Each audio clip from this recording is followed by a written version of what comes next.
Hello guys, so lilipat ako doon guys. Mabuti hindi masyadong marami ang tao ngayon.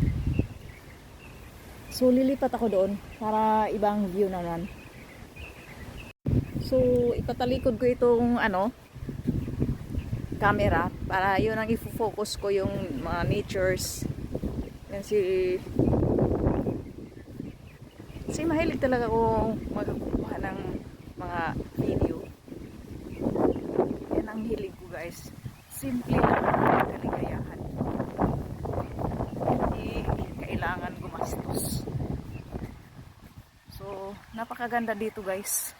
Iwan ko kung nagandahan kayo, pero sa akin super ganda. So parang gusto ko ditong gumawa ng exercise. 'Di ba? Yan. Ayan. Diyan ko ilagay ang aking gamit. At saka ang background ko, exercise or dancing po. So 'di ba? Napakaganda ng background ko. So ilagpag ko muna itong aking dala. So dito sa bench. Lapag ko lang yan. Tapos ito ang aking jacket.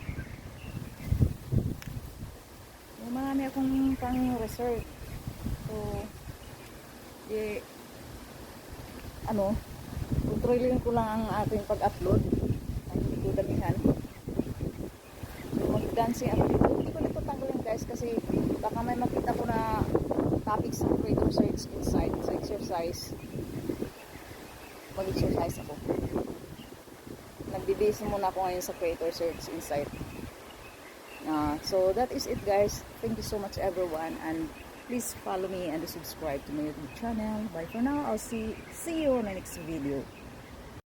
Hello once again, good afternoon. So in this video I am going to share with you the creator search insight entitled Things You Won't Regret Buying. So in yourself guys, what are the things you won't regret buying? Me, I'll show you.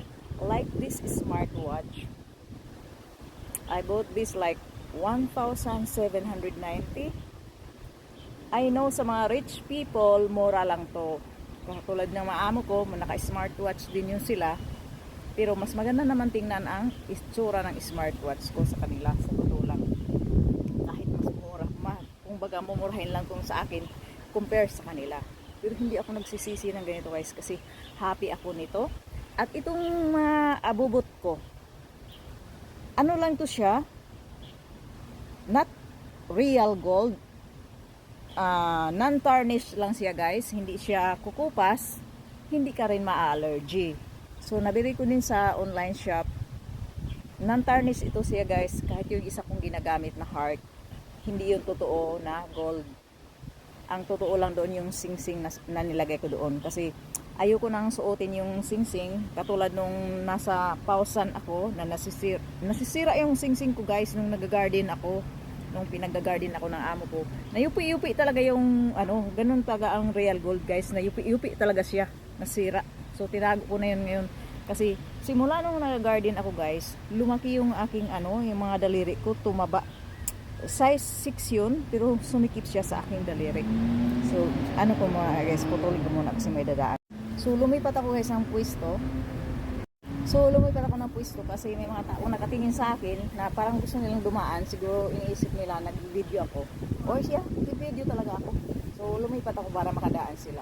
So yun nga guys, mga things na you won't regret buying. Yung mga gusto mo, kahit mura lang siya, pero gusto mo at araw-araw mo ginagamit. So mga suot ko, mga mumurahin lang naman yun. Hindi ako nakapagsuot ng mga branded talaga. Yung branded na hukay, so galit na yun. Kumbaga hindi na talaga totoong branded na ikaw ang nauna. Hukay-hukay na yun. So that is it.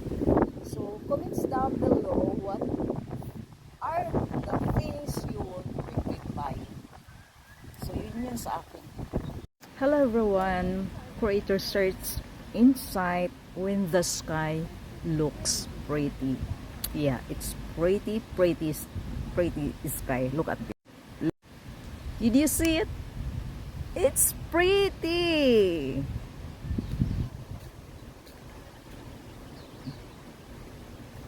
See? Yun ang lubot. Mainit. Yan ang ilog. Yeah, yeah, yeah, yeah. Pretty sky. So, bukas mag-day off ako. Balik ako ng Saturday ng 9 or 10. So, ayan guys, naglilibang ako kasi ito ang time lang na mabigyan ko ang sarili ko. Walang amo.